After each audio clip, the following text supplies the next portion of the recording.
কথা কি জানেন? গৌর কথা, কৃষ্ণ কথা এবং হরি কথা আমার মুখে শোভা পায় না। যেহেতু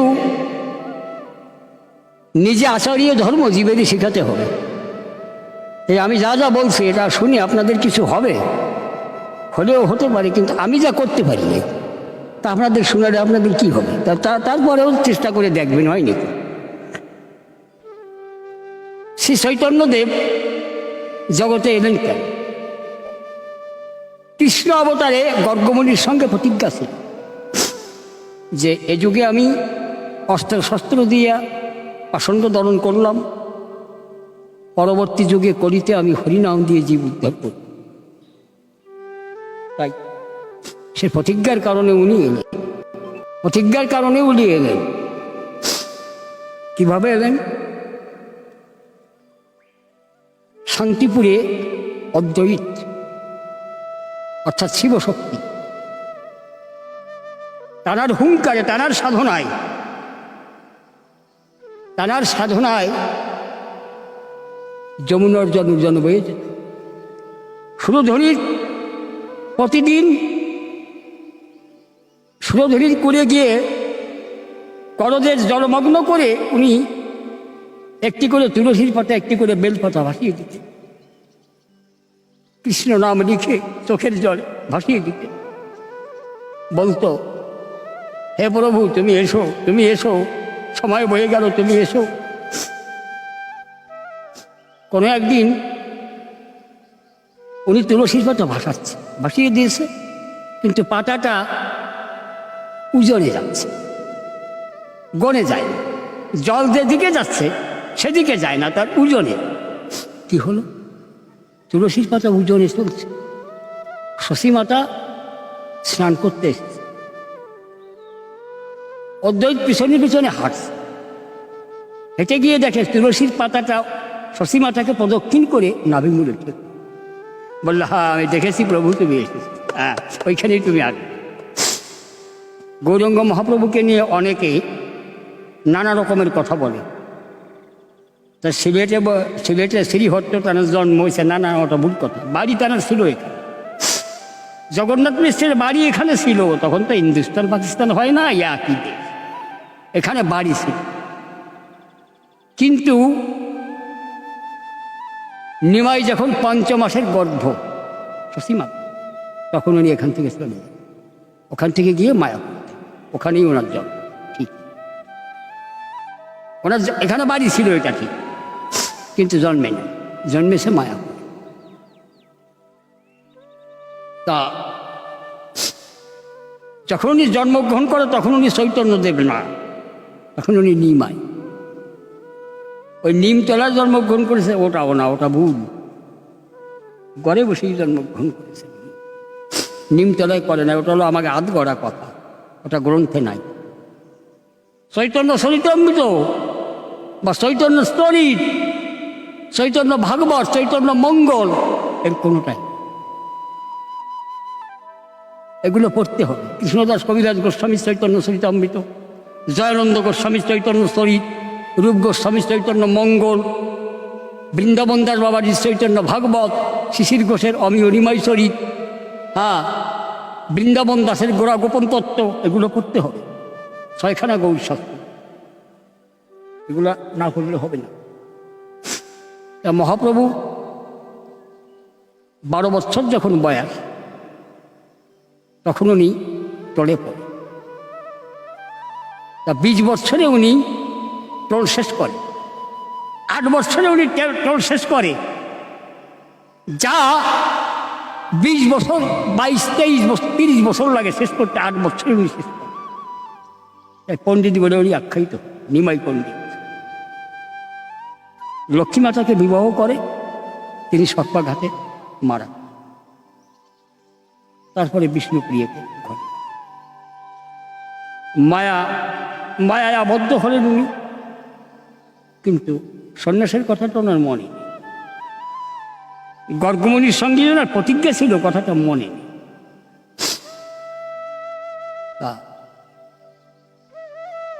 বিশ্বরূপ হারিয়ে গেল, তার আগে সন্ন্যাস নিয়ে চলে গেল বিশ্বরূপ। 8টা সন্তানের পরে হয় বিশ্বরূপ। তিনি হারিয়ে যাওয়ার পরে নিমাই কোনো একদিন ভারতী গোসাই, অর্থাৎ ভারত, কেশব ভারত, তিনি মনে মনে ভাবলেন যে নিমাই তো ভুলে গেছে, ওনার প্রতিজ্ঞার কথা উনি ভুলে গেছে, আমার তো যেতে হবে। তাই উনি এলেন, উনি এসে আতিথ্য গ্রহণ করতে চাইলেন। শশীমাতা বলল, আমি কোনো অতিথিকে আশ্রয় দেব না, তোমারই মতো একজন অতিথিকে আশ্রয় দিয়ে আমার বিশ্বরূপকে হারিয়েছে। নিমাই কোথায় ছিল দৌড়িয়ে এসে বলছে, আমা কি বলবো,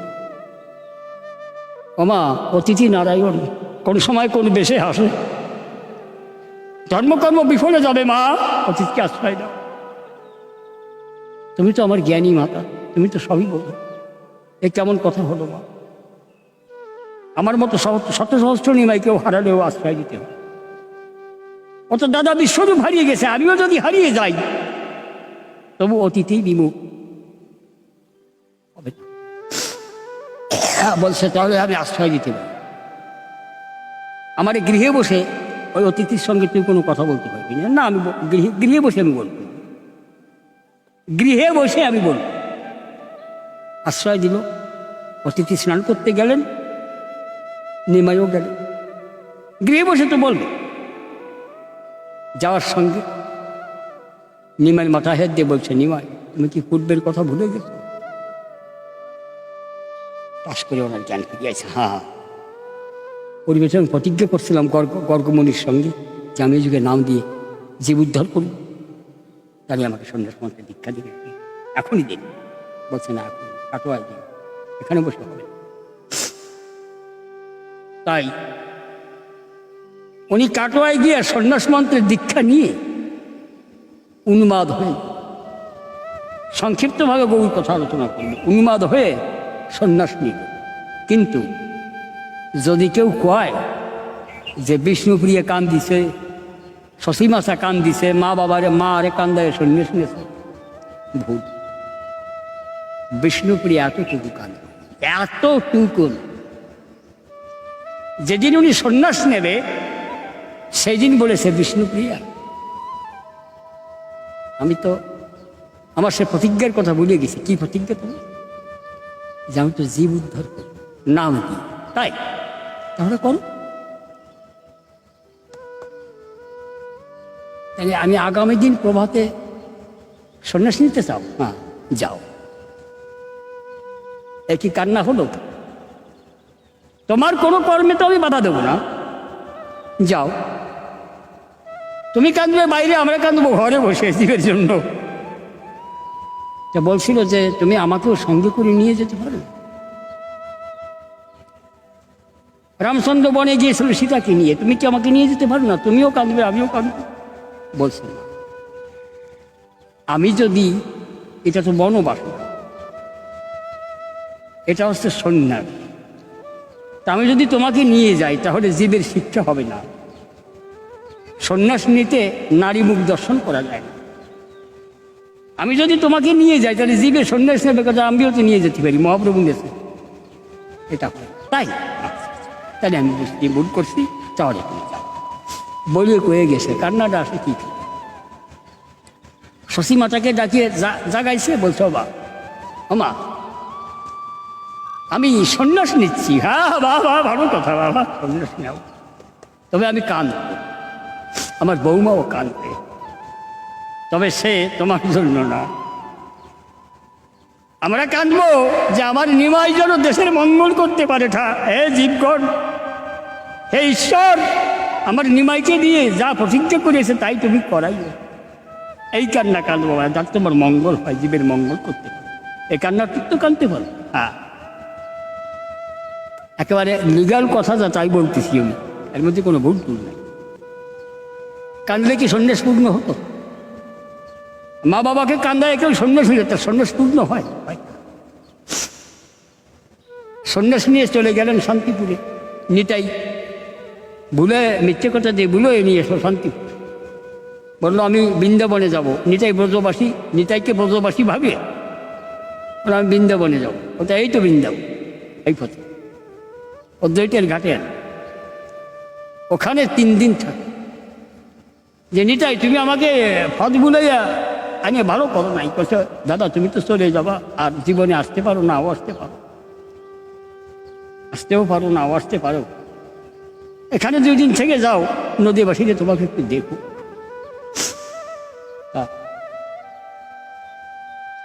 একদিন মধ্যে যাওয়ার পরে পরবর্তী দিনে অবধূত নিতাই বলছে, প্রভু মাকে একটু আনতে পারি ডেকে? যে হ্যাঁ, সাই দেব, আন।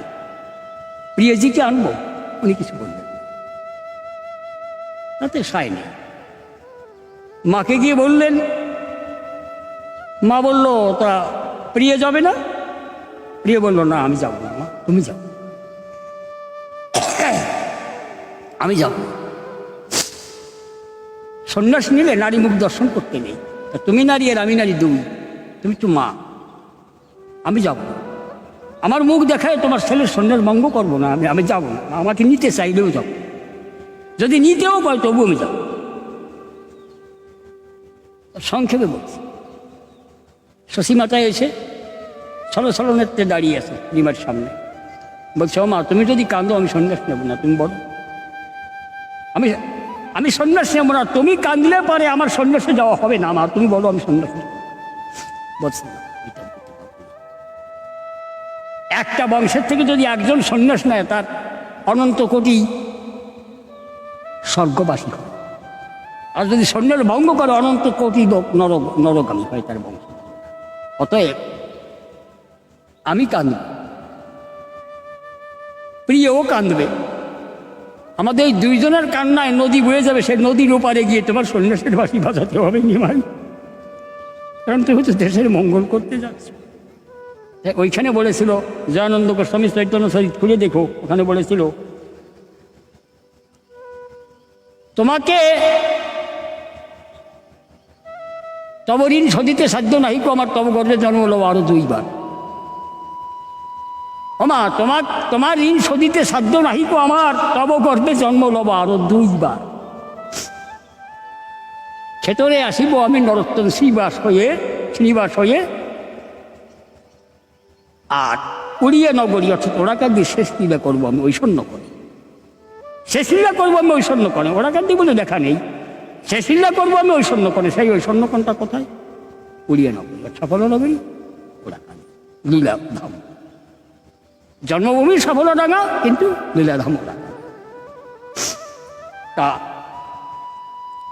তার আগে আবার এসেছিল বুদ্ধ, তার কথা তো আমি বাদ দিতে পারবো না। বুদ্ধদেব এসেছিলেন, যিশু এসেছিলেন, হযরত মুহাম্মদ এসেছিলেন, এরা প্রত্যেকেই জীবের জন্য এসেছে। তাই অনুকূল ঠাকুর বলেছিল যে ভেদ করিস না বুদ্ধ ঈশা শ্রী চৈতন্য রসুল কৃষ্ণে, ভেদ করিস কেন বুদ্ধ ঈশা শ্রী চৈতন্য রসুল কৃষ্ণে। ওরাও জীব উদ্ধারে আসে, তোরা কি তাও জানিস না? কই রসুলকে তো বাদ দেয় নাই। বৈষম্য কথা বলতে হবে, বৈষম্যের যে কথা তাই বলতে হবে। যারা জীবের জন্য আসে, বুদ্ধ এসেছিল, যিশু এসেছিল, মরিয়মের গর্ভে যিশু এসেছিল, এরাও জীব উদ্ধার করতে এসেছিল। হযরত মুহাম্মদ সাল্লাল্লাহু আলাইহি ওয়াসাল্লাম তিনি এসেছিলেন খোদার বাণী প্রসার করতে, কোরআন নাযিল করতে এসেছিলেন। আর শেষকালে এলেন, আসবেন শ্রীহরি ঠাকুর। তা উনি আরো অল্প একটু আলোচনা করি। উনি সন্ন্যাস নিয়ে একদিন সুরধনির কুলে একশাখা গ্রামে খুব ব্রাহ্মণরা, খুব তর্কবাস ব্রাহ্মণরা ছিল ওখানে। একশাখা গ্রামের পরে ও গ্রামটার নাম ছিল বিদ্যানগর, নবদ্বীপ, একশাখা, বিদ্যানগর। বিদ্যানগর গ্রামে খুব পণ্ডিতের বসতি ছিল। একদিন তর্ক হচ্ছে, পাত্র আধার তৈল কিংবা তৈল আধার পাত্র, এই নিয়ে তর্ক হয় সারা দিবারাত্র। সদ্দিন তর্ক করার পরে কেউ কোনো জবাব মীমাংসা যাতে এলো না, বাড়ি রাখি যায়। আর একদিন ওই তর্ক হচ্ছে, আর রায় রামানন্দ ছিল একটা জমিদারের ছেলে। তার চলা বলা কেমন ছিল? দোলায় করে স্নান করতে নিতে হবে, মেয়ে ছেলে যাবে সাথে। রায় রামানন্দ রায় স্বরূপ আর রামানন্দ। তা দোলায় করে নিয়ে ওই সিঁড়ির পরে ওই মেয়েরা বসবে চারিপাশে, ওদের পয়াধর ধরিয়ে উঠবে আর নামবে, পয়াধর এই ধরিয়ে উঠবে আর নামবে স্নান করতে।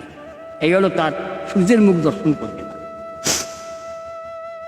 তো সেই রামানন্দ একদিন ওই তর্ক শুনতে গেছে, সেই দিন মহাপ্রভু নিজে বলেছে। তর্ক শুনতে যাইয়া কেউ কোনো মীমাংসা দিতেন না। তখন মহাপ্রভু বলল যে এই নিয়ে আপনারা তর্ক করেন, এটা সাধারণ। কি খোকা, তুমি কেউ সাধারণ কথা? হ্যাঁ, তুমি নিমাই জগন্নাথের ছেলে, তুমি এই কও।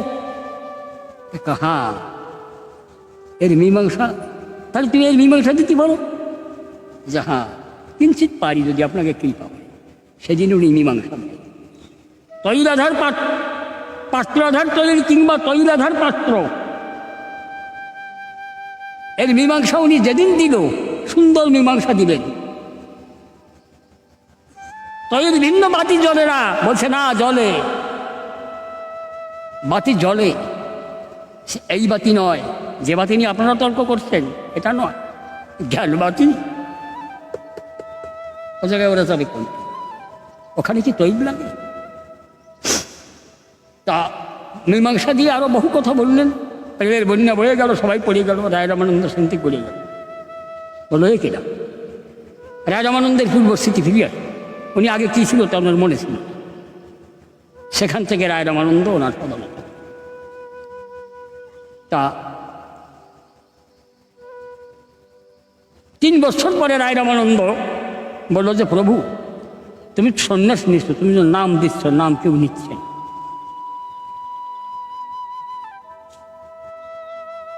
না শুয়ে রমণীর কোল, না খেয়ে মাগুরের ঝোল, মুখে বলবে হরি বল, কেউ নেই। তখন ওরা মাছ দুটো খাইয়ে হরিদাস আর নিতাই দুজনে নাম দেয়। প্রভুর কাছে এসে বলছে প্রভু নাম কেউ নেই, না খেয়ে মাগুরের ঝোল, না শুয়ে রমণীর কোল, মুখে বলো হরি বলো, কেউ নেই। কথা আজকে যাও, আজকে বলবা খাইয়া মাগুরের ঝোল, শুইয়া রমণীর কোল, মুখে বলবে হরি বল। এখন এই যেই কইছে সেই আমার মতো অদপ্যতে যারা, তারা নাম দেয়। যে আমি গুরুদাস যেমন অদপ্যতে, এরকম যারা তারা নাম নিচ্ছে। কি বুঝে নিচ্ছে মাগুরির জলও খাওয়া যাবে, আবার রমণীর কোলেও খাওয়া যাবে, তাই নেই। মহাপ্রভুর ব্যাখ্যাটা ওখানে, খাইয়া মাগুরের ঝোল, শুইয়া রমণীর, চোখের এক নাম মাগুর। হরিনাম করতে করতে চোখ দিয়ে যখন বাড়ি ঝরবে, সেই মাগুরের ঝোল তুমি পান করবে, শুইয়া রমণীর কোল, অর্থাৎ বসুন্ধরার কোলে। খাইয়া মাগুরের ঝোল, শুইয়া রমণীর কোল, মুখে বলবে হরি বল। চির যুবতী যিনি, এই বসুন্ধরা চির যুবতীর কোল।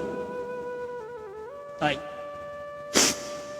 তিনি বললেন, তাই তারও একটা গানে লিখেছে, গিয়ে রামানন্দের বিদ্যালয়ে পচ্ছিন্ন সর্বস্ব পড়তে যে ওরা কাল দিটাই এলে, পচ্ছেনে কয় গোসাই বলো, খাহরিজার মাতানো লোক, পদে পড়ে বলো তারককে তারে ধরে তোলে।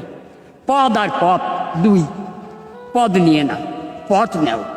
পথ লিখতি ত আর পদ লিখতি দ। পদ মানে চেয়ারম্যানই পদ, সভাপতির পদ, এ হলো পদ, গোসাই পদ। আর পদ তাকে পাওয়ার পদ, ত আর দ। তাই পদে হয়ে বলো তার। তাই পদ শূন্য প্রেম উপাসনা, পদ শূন্য, পদ শূন্য প্রেম উপাসনা তাই করতে হবে। যেখানে কোনো পদ নাই, পদ থাকবে না, আমার পদের দরকার নেই।